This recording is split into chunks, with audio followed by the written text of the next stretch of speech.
Hey there, it's Cameisha Brewer Dickerson with the CEO Clinician podcast, where we teach new and emerging leaders how to be mentally healthy as you're doing business. During this show, you will hear stories about leadership and running a business effectively. I'll show you how I was able to transition from being an underpaid, overworked clinician to becoming the CEO clinician with a thriving private practice, a speaking and coaching business with multiple streams of income while working through grief and anxiety.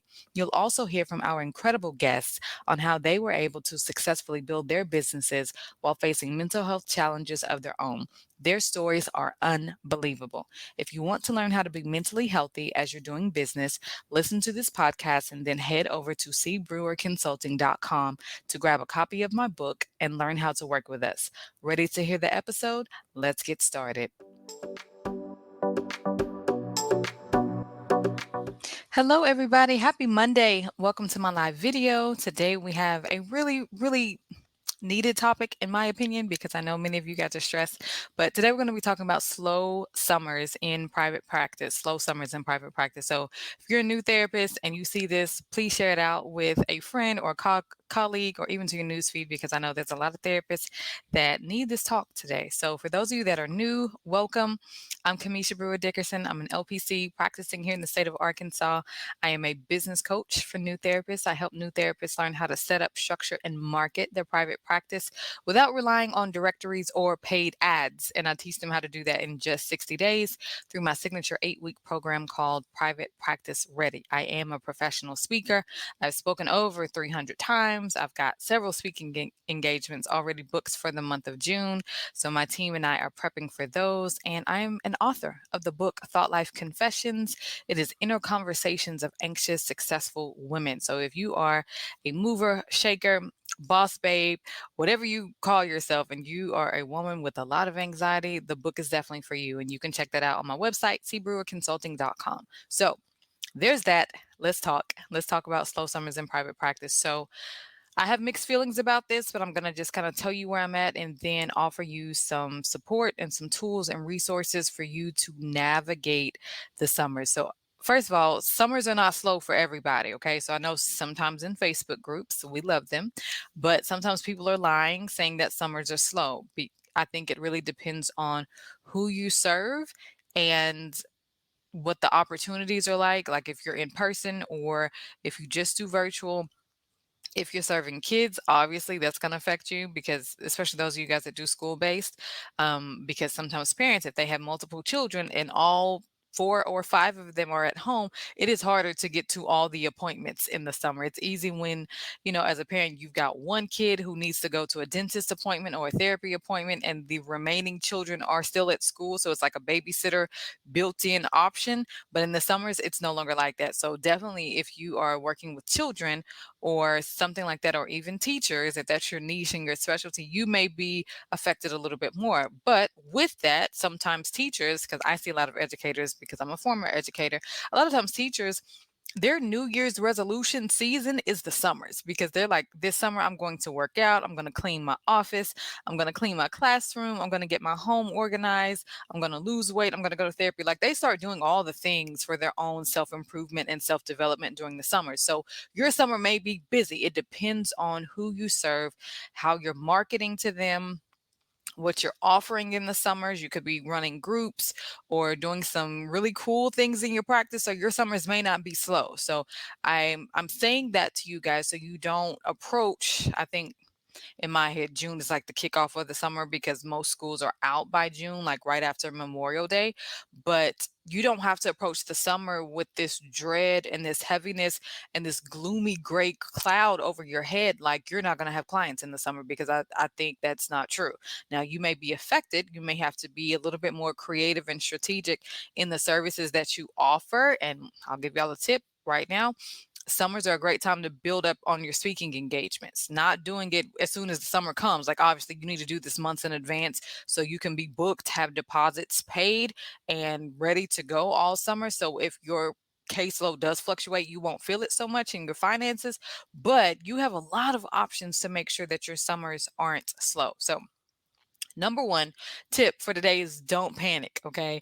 Private practice is pretty much like the market. And those either like, well, Kamisha, I'm not in the stocks and I don't watch the market. Well, you should, number one, but the fluctuation, okay? Interest rates go up, they come down. Private practice clientele with appointments, it goes up and it comes down. We definitely see a spike across the board, fall and winter. It's depending on where you live. Okay. And we're not talking to you wonderful coastal people where it's always like mild and warm and sunshine and pretty. We're not talking to y'all. But for the rest of us who live in different parts of the country, it can get really dark at like 4:30 in the evenings.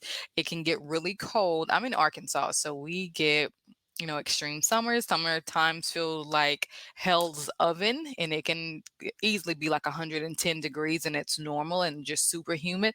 And then December or January, around my birthday, it can absolutely be a complete ice storm with no power. We don't get like 6 feet of snow. We get like 6 inches, but our school shut down and people are just in the house and a lot of stuff comes up, when people are in the home and they can't get out because it's ice or there's no power or whatever. So a lot of people struggle in the fall and winter, and some of it's just, seasonal affective disorder. Sometimes it's just the holidays, all the family drama and trauma that comes with that. So we see those things happen in the fall. But sometimes we see that in the summers too.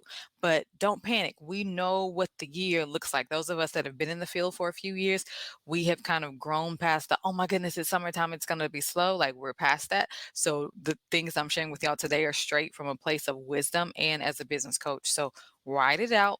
Don't panic. Remember, fall and winter are coming. So especially if you're a new therapist, you need to be figuring out, what you can be doing now to prepare for fall and winter. Because even though there's a spike of people typically seeking services in the fall and winter months, especially, when kids go back to school, parents have more free time. They can do a session in the middle of the day because they don't have their toddlers running around playing and screaming. They totally want to do therapy sessions then, but that's not true for everybody. So if your practice isn't built and you don't have your marketing strategy in place, even though there could be an uptick in a lot of therapy practices, yours may not be one of them if you don't have your stuff together, if you don't have your business built. So, number one, don't panic, write it out. Number two, take advantage of the time. If your summers are slow, and slow temporarily, because people are, first of all, just trying to get a break. Okay. Teachers included, parents included. It is hard to parent and get kids to all of the end of year activities and testing and banquets and recitals and end of year competition. And as a former athlete, we were very busy. My entire family, my mom was she was even a basketball coach. So like my sisters and I, we grew up playing basketball, softball, running track, AAU ball. Like it was always busy. And my parents were pastors. So now we've got vacation Bible school, all the summer programs, like all the things. So some parents, this whole, okay, school is out, it's end of May. June just started. They're not going anywhere. They're tired, right? And so you need to take advantage of that time too, because parents are not stupid. They know when they need a break. They know when they need rest. They're not jumping from one crazy appointment schedule with just the natural flow of the school year to, ooh, let's all go to therapy. Let's all have a different therapy session every single week and let's just pay for everything. Families aren't doing that. Okay. And so you need to understand the market. You need to understand the mindset of how your clients or whoever's paying, so if you're working with kids, how their parents think and make decisions and when. So take advantage of the time. So if they're resting, it may be a good opportunity for you to get some rest. It could be a good opportunity for you to catch up on the things that stress you out, right? So I'm going to be teaching more this entire month about managing stress in private practice, including on the podcast, the CEO Clinician podcast. If y'all haven't subscribed, go ahead and do that. But we're going to be talking about managing stress in your private practice. So the things that stress you out that you feel like you don't have time to do, the summertime is a great time to do that. So you need to be booking your own doctor's appointments. You need wellness exams. You need to get your labs done because a lot of therapists don't even eat throughout the day. I have 90-minute lunch breaks because I'm going to make sure I eat, I'm hydrated. I may go outside, check the mail, talk to my husband, whatever, but I'm going to have a break. But you need to make sure that you're healthy and that you're checking your labs every year. Dentist appointments, eye exams, your teeth cleanings. Like, don't put all that stuff off because you're a therapist. Your teeth don't care that you're a therapist. You need to make sure that you're taking care of yourself. You need to make sure that your eyes are good, especially those of you that are doing telehealth. Get your eyes checked because that's important. And continuing education hours. Those of you that are notoriously behind on your continuing education hours every single year, and you wait until the end, and then you're posting in the Facebook group like, how can I get 3 hours of ethics really quick? Who know? Stop doing that. Okay, at some point you have to be a professional. You know how many hours you need. If you're a social worker, if you're a professional counselor, if you're a marriage and family therapist, if you're a psychiatrist, like, you're a mental health professional, you know what you need every single year. Stop waiting to the last minute to get your hours. If your summers are slow, perfect opportunity for you to go to, because there's a lot of conferences in the summer where you could go and get, if not all of your hours, at least half of your hours at one event. And yes, you're going to have to pay money for it. That's the cost of doing business. And just give that expense, the receipt to it, to your CPA, and y'all work that out as a business deduction at the end of the year. But take advantage of the time. You don't have to be always stressed and crammed and running. Like, at some point you got to stop doing that and just do business and take advantage of the ebbs and flows of your practice and know what you want to do and when. I just came back from vacation. I took a mental health vacation. Our anniversary is May 23rd. So I saw clients for the rest of that week. And this is my first day back in the office on June 5th, right? I feel good. I feel refreshed. I did a couple of things on like Friday just to kind of ease back into it, but I wasn't ready. But I'm ready today, which is why I'm showing up to go live. But I know me and I know my practice. I know the ebbs and flows. I know when I'm at my best and I know when I need a break. After we get done with our anniversary shenanigans, the last thing I want to do is come back and see clients, because I want to enjoy being human, being a woman, being a wife, enjoying the summers, eating good food, spending time with my husband, doing all the date nights. Like, I want to do that. I'm not worried about my practice. And I highly recommend you detach several times per year to help manage your stress in your private practice. So, number one, don't panic. Number two, take advantage of the time if it is slow. Get all your appointments done, your checkups, continuing education hours. Number three, you need to get prepared for next summer now. Okay. So, one of the things that I teach therapists to do, those of y'all 8-week program, Private Practice Ready, is I teach them how to get out of the startup scramble where they're trying to make stuff happen in the current season that they're in. So this summer, I'm not saying it's too late to make some stuff happen, but you're going to be scrambling because you didn't plan ahead. So right now, you need to be planning ahead for next summer. You need to be planning ahead to see what conferences you want to go to for continuing education, and go ahead and put them on your calendar next year. If you know that it's probably going to be like the second week in July because it's an annual conference and they do it every year about the same time, put that on your calendar. Put the money to the side. Go ahead and start making out that schedule, because it matters. Like, I I just don't think it's a good idea to be trying to do things in the month that you're on. Like, my team and I, whenever we're doing social media content, we're creating content. We're at minimum 30 days out. And I don't like doing that. I like us to be 45 to 60 days out with our content plan and knowing what our promotions are and our offers, but that's because it helps us to not scramble. I don't like scrambling. I don't like for my team to scramble. And because we don't scramble and we communicate, we get a lot of things done, and it operates like a well-oiled machine.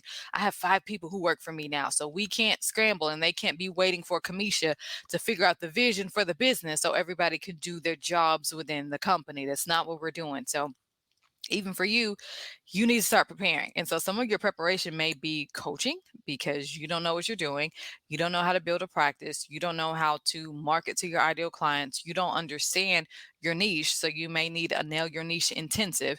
You don't know how to really speak to them, create messaging, or copies the wording on your websites and on your profiles that really connects with your people, like in an emotionally compelling way that makes them want to call you for therapy service. Like, if you don't know how to do those things, then this could be a good opportunity to invest in education. And I know many of you already have a mindset blocks because y'all think for whatever reason that everything should be free.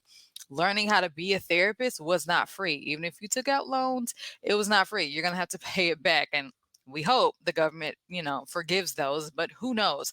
So you need to prepare like they're not going to forgive those loans. But if you didn't know how to be a therapist, you had to pay to learn how to be a therapist. And right now, many of you don't know how to be a business owner, which means you need to pay to learn how to be a business owner. Okay, that's just the nature of the beast. That's what we do. Whatever you don't know, you have to pay for it. Yes, you can do Google, you can do YouTube, you can watch all the free stuff, but that is so far removed from who you are, what you do, what your natural skill set is. Like, that stuff, the free way doesn't work. It'll get you some progress, but long term success because you don't have a signature framework and a process and a strategy for running your practice, free won't work forever. I don't care what anybody tells you in these Facebook groups online. Well, you don't have to pay for coaching, just do it for free. Baby, you got to stop doing shortcuts. Okay. So the people that are very successful, they have made investments over their lifetime to get to where they are. So if you are a therapist and you are experiencing slow summers, in private practice right now, or you have scaled and you don't know what to do next, take advantage of some of the resources that I've put in the description for this video. So I put three in there: the CEO Clinician podcast. I also have a free 30-minute webinar called Private Practice Ready. You can watch that. And of course, you can have a coffee date with me that's totally free where I can chat with you, get to connect with you, learn what your goals are, what you're trying to do, what you're trying to build in your practice. And then we'll go from there and we'll talk about some ways that I can support you in building your private practice. But these are the things you need to do in order to manage your slow summers in private practice. So thank y'all so much for listening. If you guys want to chat with me, click on the links below and we will continue the conversation. So I hope y'all have an amazing Monday and I will see you guys soon.